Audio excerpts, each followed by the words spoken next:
Hello my adorable sweet viewers. In today's video, I will teach you how to make your background picture into white. Since nowadays, yung graduation natin is through virtual, yung teacher natin, mostly nag-a-ask sila ng picture natin with a white background, diba? And mahal naman yata kung pupunta ka pa ng digital shop para lang mapapicture, and mostly pa naman sa kanila hindi nagbibigay ng soft copy. So useless pa rin. Why not gawin nyo lang sa bahay, diba? Madali lang naman. So let's get started. First step niyo yung gawin, dapat click nyo tong file. Ito, nasa upper left. Click nyo yan, tapos click nyo tong open. Tapos click nyo yung picture nyo para malagay na sa canvas natin. Click OK. Tapos, pagkatapos nyan, i-make sure nyo na yung background nyo naka-white. Ito yung foreground, ito yung background. Okay? Yan. Set background color, set foreground color. So, alam nyo yung pagkakaiba nila, ha? Tapos, click nyo tong Quick Selection Tool. Click nyo yan, gamit yung left click, tapos click kayo dito sa canvas natin. Tapos i-drag nyo tong parang linya. I-drag nyo, ha, gamit yung left click. Tapos drag nyo, gawin nyo rin sa kabila. Yan. Pagkatapos nyan, right click kayo. Click nyo tong fill. Pagkatapos nyan, iset nyo yung background color niyo. Since yung naka-white is yung background color natin, hindi yung foreground, ha? Background. So, iset natin sa background color natin para maging white siya. Tapos, wag niyo nang galawin to sa baba. Okay na yan. Okay? Tapos, click itong okay. Yun, naging white, di ba? Simple as that.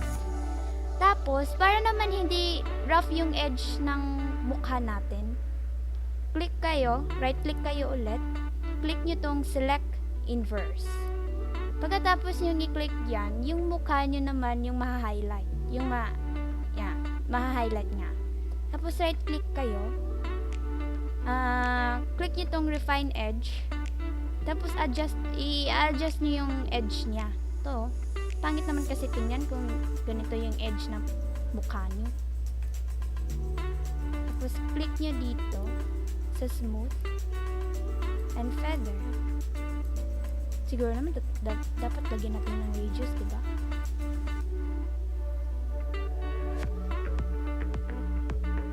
Okay na siguro to. Yan. Kayo na bahala mag-set kung satisfied na kayo sa makikita naman kasi agad yung resulta dito sa picture niyo. Pag satisfied na kayo, click nitong okay.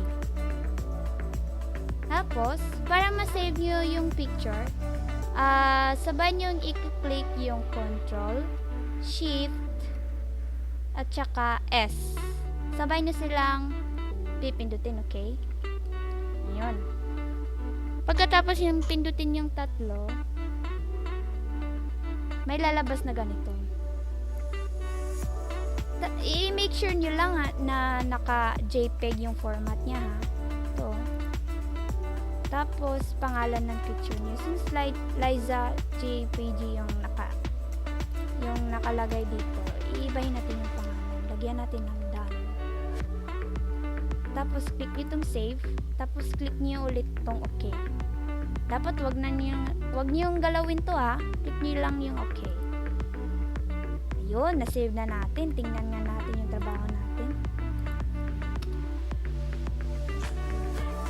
So, pasensya na yun. Medyo slow talaga yung PC. Ayun! Diba ganda ng resulta, guys? Tingnan natin yung original picture. Compare natin. Ayun. Ito yung original. Ito naman yung inedit natin and ginawa natin white yung background. So, super dali lang, di ba? why not gawin nyo na lang sa bahay kasi naman gumastos kayo sa labas, tapos lalabas-labas pa kayo, baka mahawa pa kayo ng COVID. So, yun na yung video natin, guys. Please like and subscribe for more video tutorial, guys. Love you all!